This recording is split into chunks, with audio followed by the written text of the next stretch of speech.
So the Associated Press this week is reporting what they're calling a landmark case that's coming out of Philadelphia.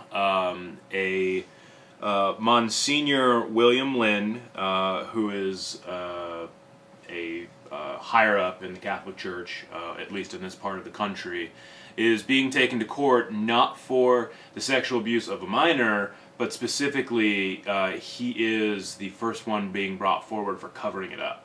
Oh. And he actually faces, the Associated Press reporting, he actually faces up to 28 years in prison. Okay.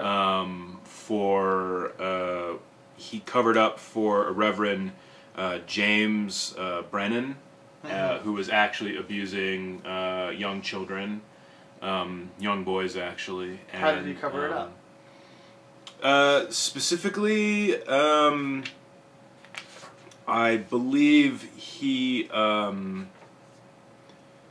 may have been involved in the Catholic Church. They were moving priests around.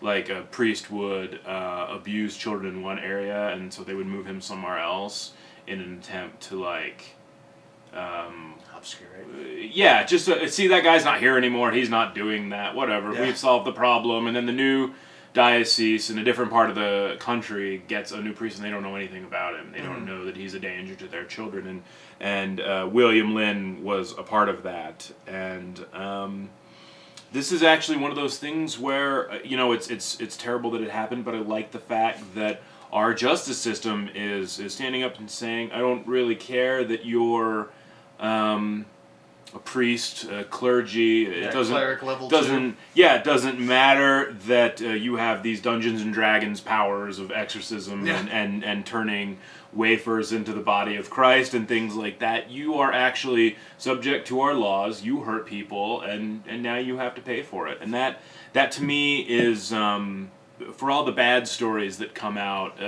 for religion, where it seems like the Immunoflawley thing, where it seems like nobody really got punished. In this particular case, we're going to have at least some measure of justice, and it's unfortunate that obviously we can't undo the harm that's been done to the children, but at least we can turn to the children and say we tried to get some measure of punishment for the people that hurt you, and the people protecting them, and the people who were protecting them. And so I think that sends a good message. And so at least in a small way, I think this is an uplifting story. So it's a win, secular win.